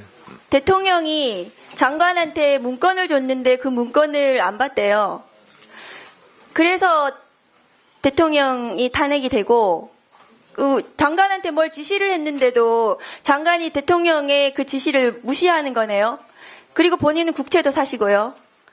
그리고 이 권한대행의 문제가 지금 탄핵 소추가 돼서 4가지 사유로 소추가 됐는데 이 모두가 다 심각하고요. 그리고 한덕수 또 권한대행의 문제도 굉장히 심각합니다. 보시면 최상목 장관님 한번 보세요.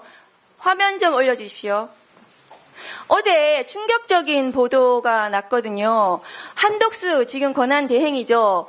지금 보니까 이재명 대통령 막는 게 사명이다. 이재명 전 더불어민주당 대표 대선 승리 상황이 우려된다. 이렇게 표명을 했다고 해요. 한덕수 총리가 본인의 불출마 기사를 보고 사실이 아니라면서 이렇게 발언을 했다고 보도가 났습니다. 이 단독 보도는 아마 사실이니까 보도를 했겠죠. 그런데 이런 사람이 대통령 선거를 지금 관리한다고 합니다. 대행을 해보셨으니까 아실 것 같은데 맞습니까? 관리하는 게 맞습니까? 제가 판단에 위치 않고 저 보도는 아마 사실이 아닐 거로 생각합니다.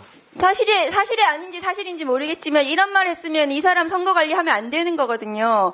이런 사람이 지금 헌법재판관을 또 지명을 해가지고 대통령도 아니면서 저기서 앉아있는 이완규 법제처장을 본인이 지명해놓고 오늘 또 보니까 헌법재판소에 지명이 아니랍니다. 발표만 했지. 이완규 법제처장 인사검증 자료 내고 했다고 하는데 지금 알려드립니다. 지명 아니라고 합니다.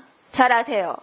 이런 사람 대통령을 선거 관리해야 될지 모르겠습니다. 노무현 전 대통령이 청와대 오찬에서 발언한 거 가지고 탄핵 소추가 됐었습니다. 한덕수 대행이 지금 탄핵 소추 사유 하나씩 쌓아가면서 지금 대행을 하고 있는데 장관님 알고 계십니까? 한덕수 대행의 이런 행태 어떻게 생각하시냐고요? 제가 대행에 대해서 평가를 하는 건 맞지 않다고 생각합니다. 본인도 출마 의사 있으세요? 저는 없습니다. 김선택 교수님 잠깐만 나와주시겠습니까? 아까 말씀하시기에 권한대행은 거리가 된 이후에 파면이 된 이후에 된 이후에 권한대행은 현상 유지와 가장 정치적 중립성이 중요하다고 하셨습니다. 그런데 한덕수 권한대행이 지금 선거 관리를 업무를 맡았는데 특정 대통령 후보의 출마를 막는 것이 자기의 목표인 것처럼 이렇게 말하는 사람 선거 관리로 적합하다고 생각하십니까? 네, 대통령이 고려된 이후의 정부는 과도적인 관리 내각에 불과합니다. 그래서 차기 정부의 권한을 선취해서 잠탈한다거나 그다음에 우리나라는 이제 대통령 승계제도가 없기 때문에 바로 대통령 선거를 해야 되고 공정한 선거 관리가 핵심적인 업무입니다. 그렇기 때문에 초라도 이 공정성의 의심을 받을 만한 행동이나 말을 절대 해서는 안 됩니다. 네, 그렇습니다. 그런데 지금 한덕수 권한대행도 그렇고 최상목 대행도 위헌적인 행위를 계속 반복하고 있어요. 그래서 본인이 탄핵 소추된 것입니다. 교수님 들어가셔야 됩니다. 최상목 대행은 이 탄핵 소추 말고도 2025년 1월 3일 윤석열 내란 우두머리 체포영장 집행 당시에 경찰청 이호영 경찰청 차장에게 전화도 했습니다. 그것은 명백한 수사 외압입니다. 왜 체포영장 집행하는데 경찰청 차장한테 전화합니까? 전화해서 경찰이 경호처를 왜 막고 정리해 주시죠. 전화하신 거 맞으시죠? 제 현정이 없었기 때문에 대통령실에서 저한테 질의가 와서 확인차 전화했었습니다. 이게 윤석열 편들어서 체포영장 저지에 지금 본인이 네. 도와주신 거예요. 수고하셨습니다. 신승남 검찰총장은 지방검찰청에 있는 검사에게 내 사안 사실이 외부에 알려지지 않도록 하라고 네, 정리해 주세요. 직권남용으로 유죄에 선고. 자, 박은정 의원님 정리해 주세요. 본인의 탄핵 소추 사유는 이 네 가지 말고도 경찰청 차장에게 전화한 그 부분도 추가가 돼야 됩니다. 이상입니다. 네.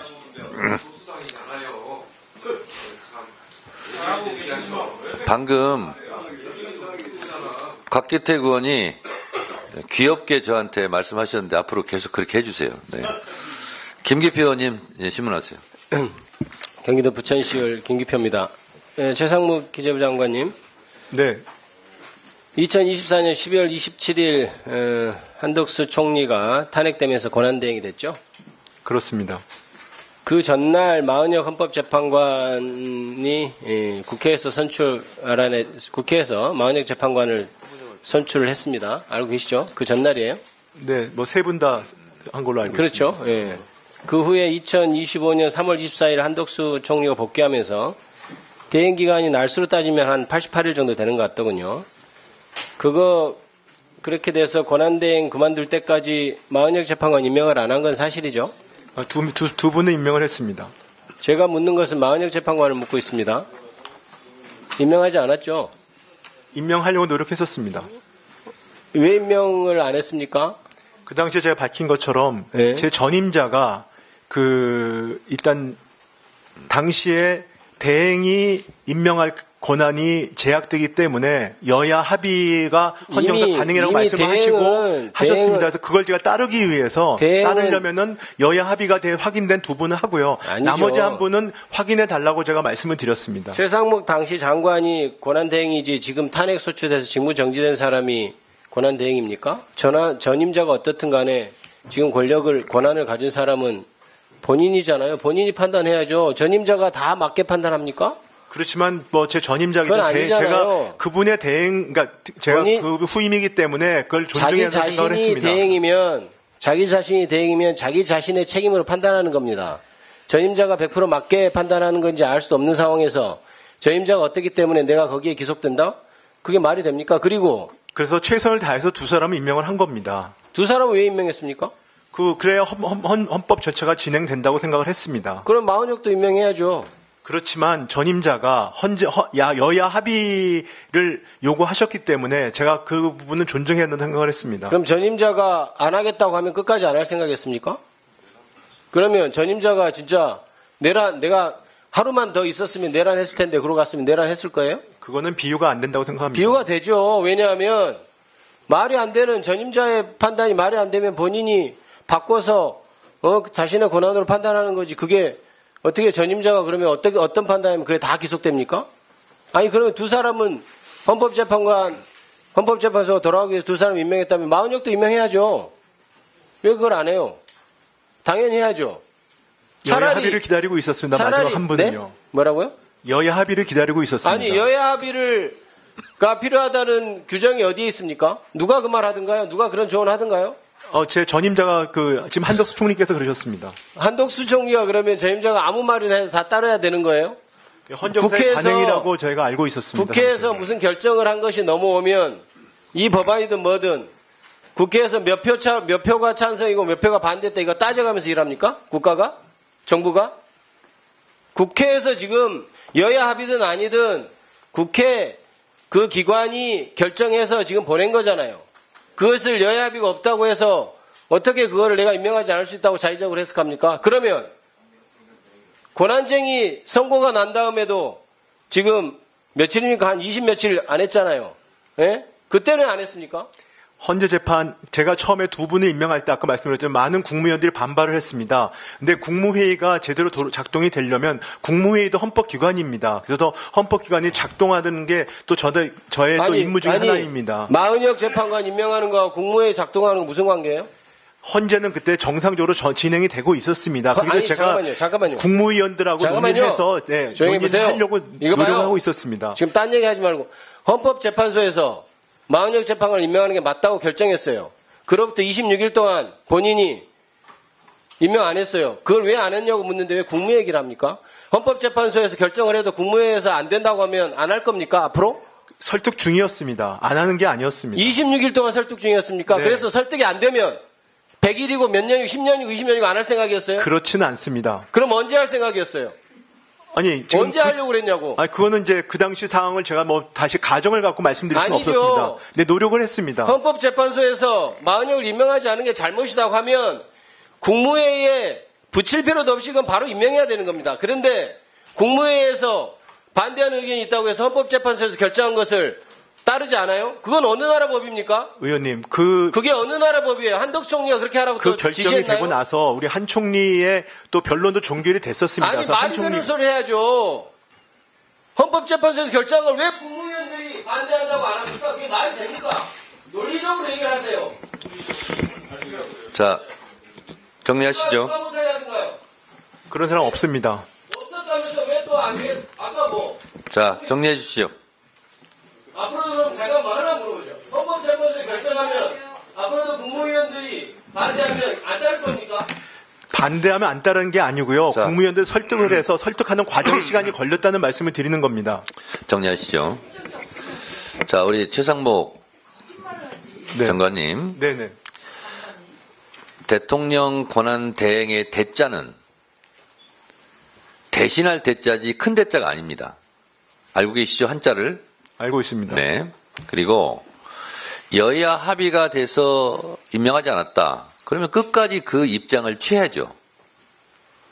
근데 여야 합의가 안 됐는데 마은혁은 왜 또 임명했습니까? 그러면 말이 안 맞잖아요. 여야 합의라는 것이 헌법과 법률 어느 조항에도 없어요. 그런 걸 보고 뭐냐면 법에 없는 짓을 하는 거예요. 이 반대로 헌법 37조 1항은 뭐라고 돼 있냐면 국민의 자유와 권리는 헌법에 열거되지 아니한 이유로 경시되지 아니한다. 저는 헌법 여러 가지 조항이 다 마음에 들지만 이 조항도 마음에 들어요.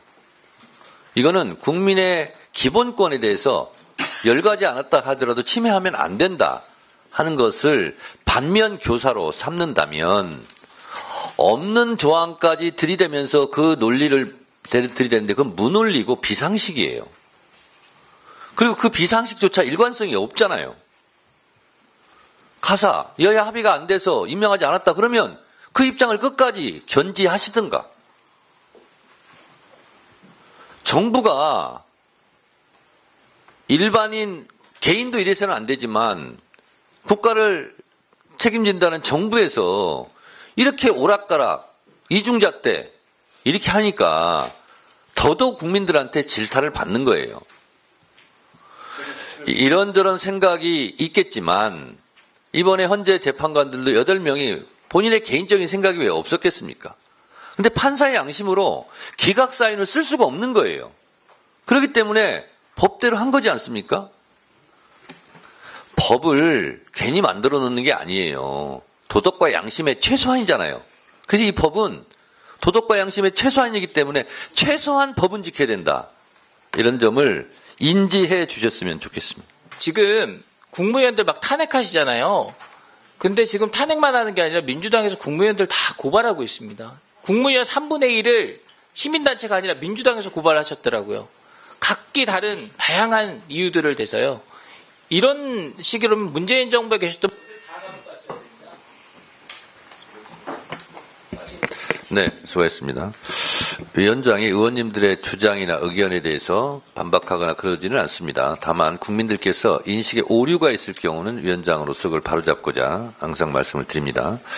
제가 방금 전에 여야 합의라는 것은 법적인 근거 조항이 없이 무논리다 이렇게 얘기했고 그러면 그럼 오늘이라도 여야 합의를 하지 않아서 임명하지 않았는데 나중에 마은혁은 왜 임명했냐? 여야 합의도 안 됐는데 이 부분이 오해 소지가 있을 수 있고 또 방금 박준태 의원님이 이렇게 여야 합의한 경우가 있었다 이렇게 하는데 여야 합의라는 전제 조건으로 임명하지 않는 것 자체가 잘못인데 그렇다면 그 논리라도 일관성이 없었다는 점을 제가 지적한 것이고요. 근데 이번에 헌재에서 헌법재판관을 국회에서 추천했음에도 불구하고 임명하지 않은 것은 위헌이라고 판정한 것은 헌재에서 추경호 원내대표의 도장까지 찍힌 합의사항이다. 여야 합의사항이다.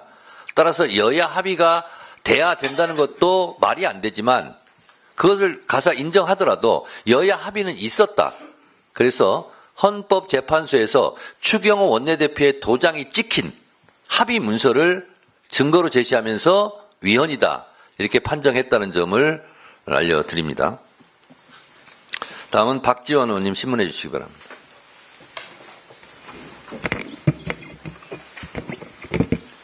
이완규 법제처장. 예. 헌법재판관으로 임명을 받은 거예요? 통보를 받은 거예요? 임명을 받은 건 아니고요. 지명을 받은 거예요? 통보를 받은 거예요? 지명됐다고 오늘 좀 들었습니다. 예. 박은정 의원께서 질문했지만은 윤석열 측에서 발표만 했지 지명은 안 했다.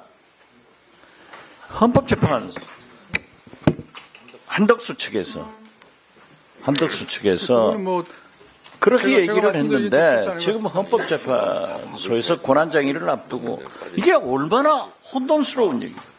발표만 했지 지명은 안 했다.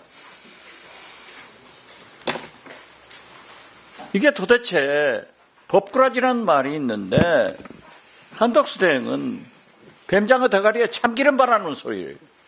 이게 뭐예요? 그러면 오늘 왜 나왔어요? 발표만 안 쓰니까? 아니 그게 오늘 저는 우리 최부 됐어요. 청문회 예. 우리 경제부총리님. 네.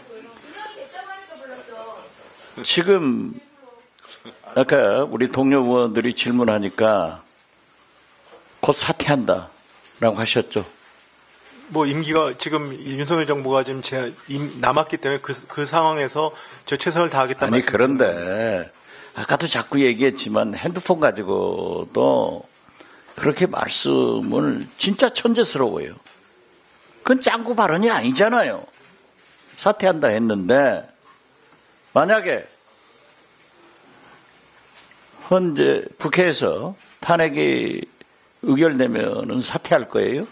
그건 제가 가정을 말씀드릴 수 없는 거 아까 의원님 사퇴 그러니까 부분은요. 사퇴한다고 했잖아요. 이 정부가 2달 남았기 때문에 2달 뒤에는 제가 사퇴가 되지 않겠습니까? 자, 그걸 말씀드린 겁니다. 미 재무장관이 오시는데 제가 갑니다. 만날 거 아니에요? 그렇습니다. 예. 그런데 어제 국회 본회의 답변에서 알래스카 LNG과를 하면은 관세에 조금 더 유리할 수 있다. 그 소신 가지고 있는 거예요? 그 알래스카 LNG를 특정해서 말씀드린 게 아니고 물론 질문을 그렇게 하셨지만 트럼프 대통령과 거기서 관심 분야이기 때문에 그 모든 걸 테이블에 놓고 얘기할 수밖에 없다 이렇게 말씀을 드린 겁니다. 잘 아시다시피 세계적인 에너지 석유 기업인 미국의 엑손이나 영국의 BP도 알래스카 LNG 유저는 경제성이 없기 때문에 손든 거예요. 이걸 갖다가 우리나라 기업들에게 복로로 시키려고 하는 이 작전에 우리가 놀아나서는 안 된다. 네, 그런 일은 없을 겁니다. 그런 일 없죠? 네, 그런 일은 없습니다. 그 분명히 해야 돼요. 네, 그렇습니다.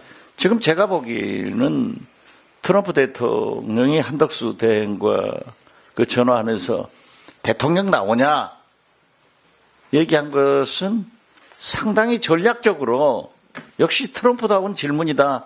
저는 그렇게 생각해요. 그게 만약 사실이라고 하면은 그렇게 한덕수 대행을 띄워놓고 관세 전쟁에서 유리한 것을 잡으려고 했다. 저는 그렇게 생각하는데 어떻게 생각하세요?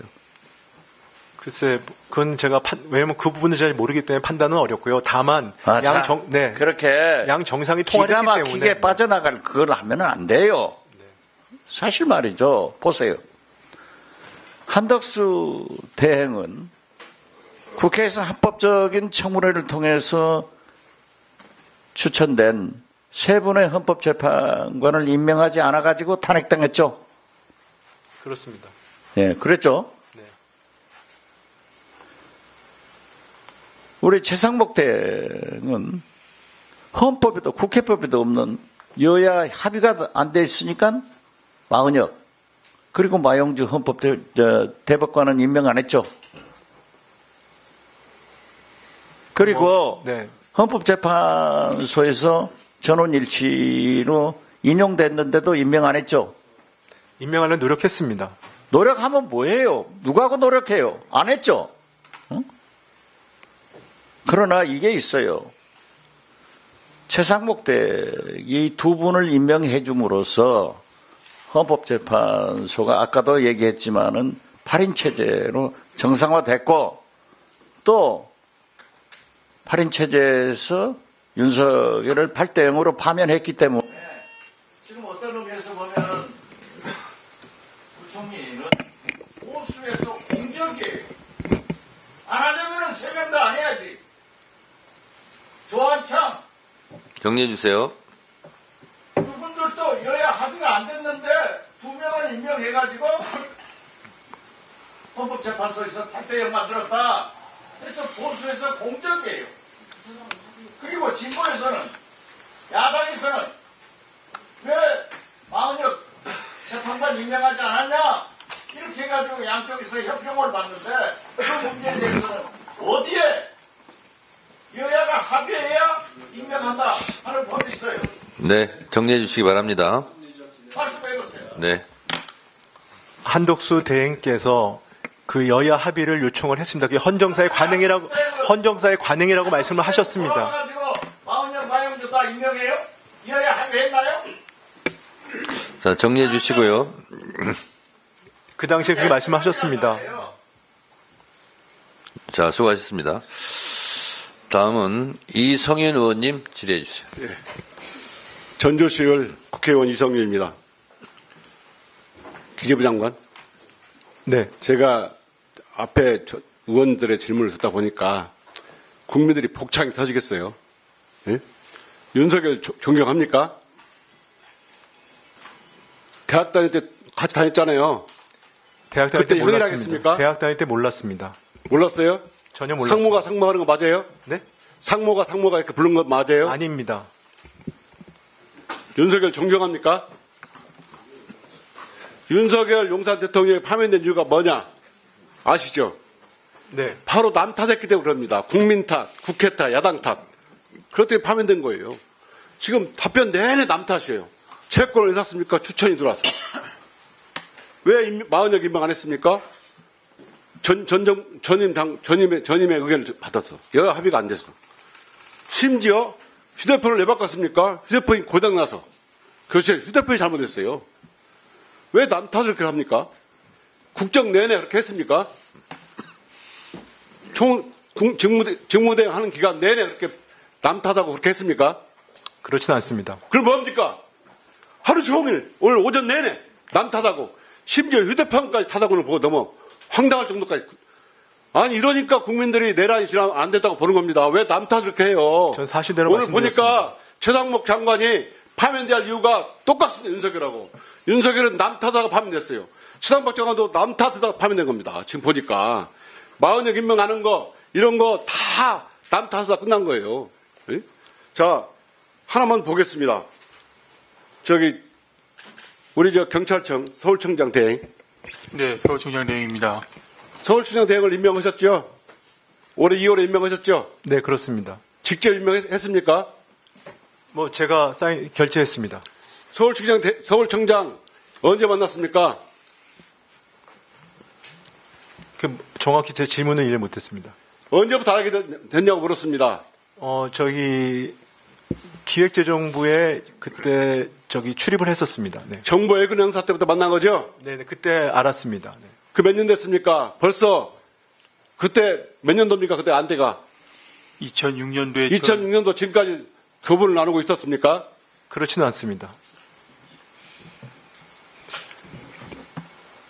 여기 박현수 지금 현재 서울청장 직무대행이 어떤 사람인지 아십니까?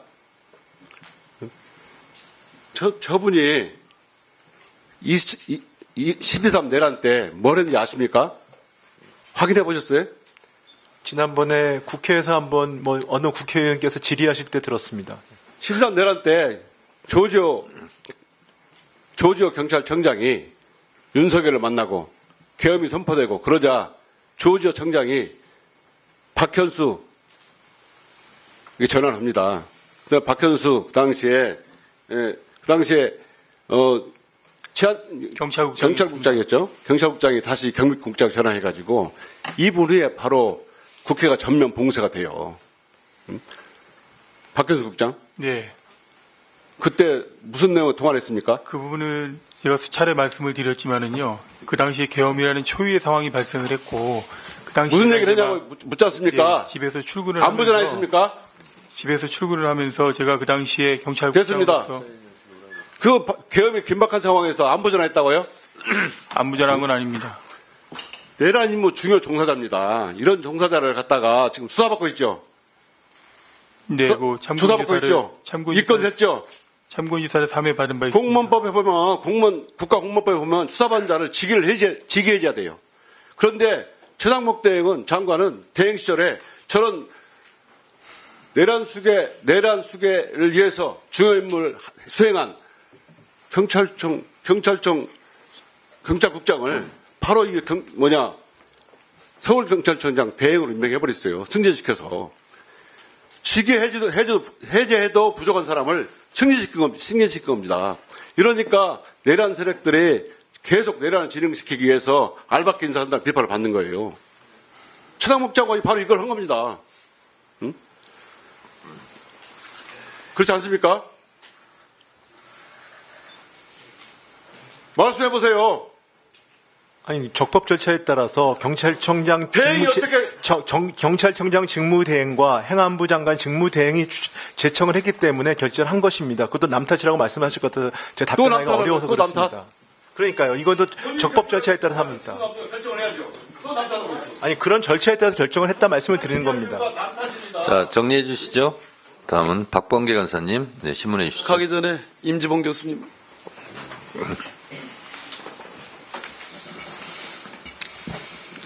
짤막하게 답을 해 주십시오. 예, 교수님 존경하고 감사합니다. 김선택 교수님, 아까 말씀 잘 드렸고요. 자, 한덕수 총리가 대국민 사기, 헌법농단을 하고 있어요. 헌법소원과 권한쟁의 심판을 제기하니까, 그래서 가처분이 내려질 가능성이 어제 오늘 평의가 있고 있을 가능성이 높으니까 이거는 내부 행위에 불과하다. 그냥 의사표시에 불과하다. 지명이 아니다.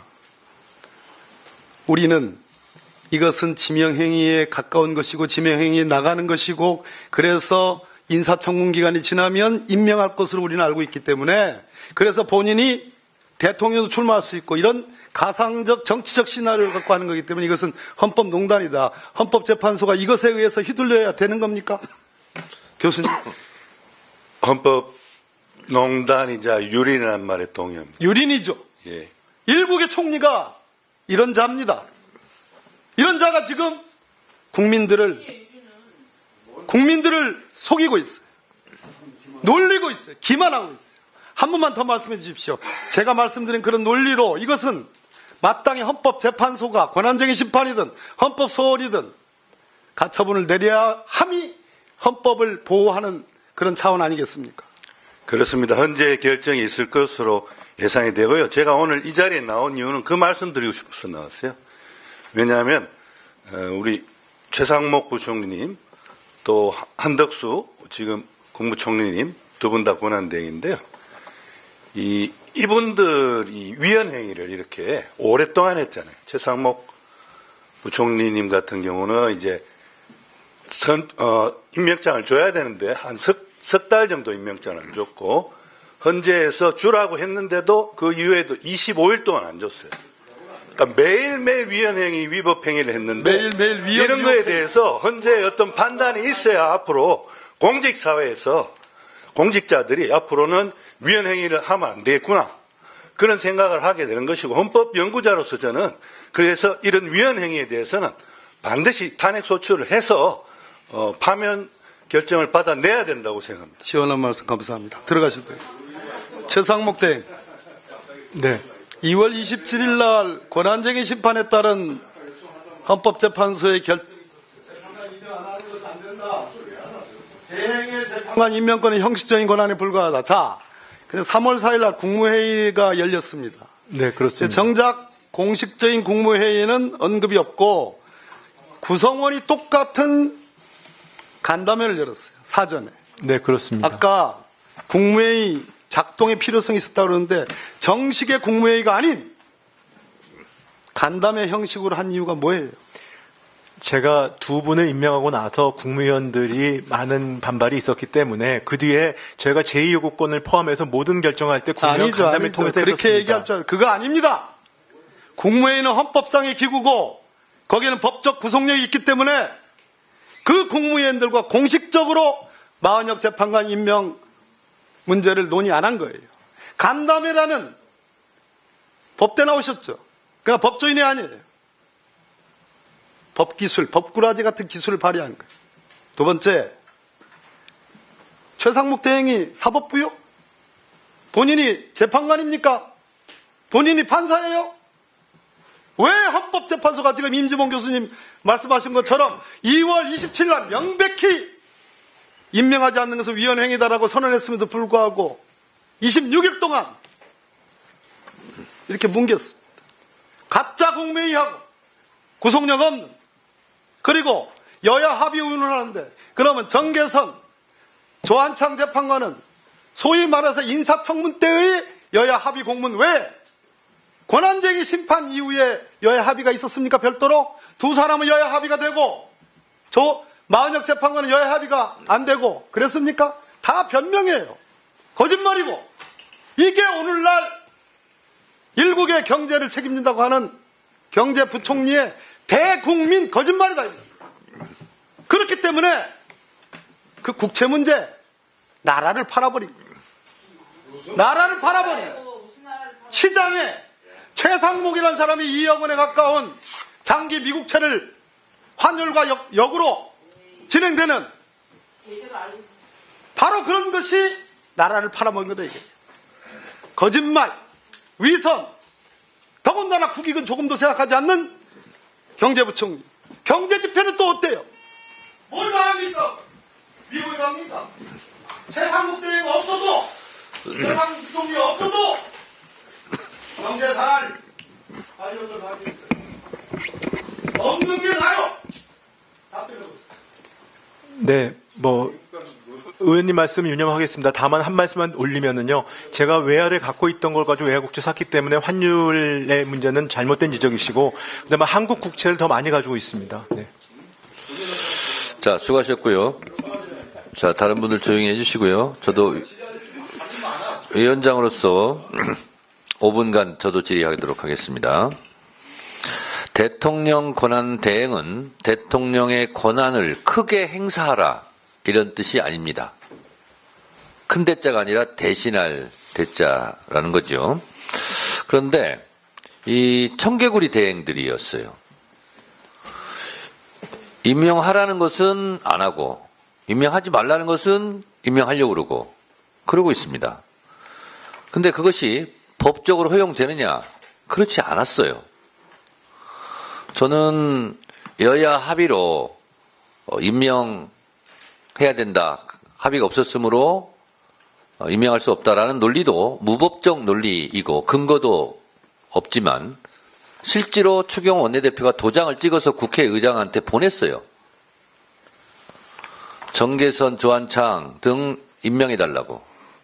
그래서 그것 때문에 헌재에서 더더욱 임명하지 않은 행위는 위헌이다, 이렇게 판결을 한 겁니다. 그런데 우리가 주목하진 않지만 마용주 대법관은 왜 임명 안 하는 거예요? 여야 합의 이런 말도 하지 않고 그냥 뭉갠 거예요. 대법관이 가벼운 자리가 아니잖아요. 그래서 거꾸로 타는 보일러도 아니고 청개구리 대행이다 라고 할 수밖에 없고, 그것은 위헌행위다.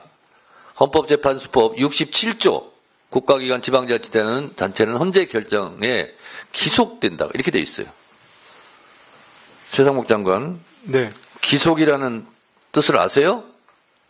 네, 모르죠? 몰라서 그런 거죠? 뜻은 압니다. 얘기해 보세요.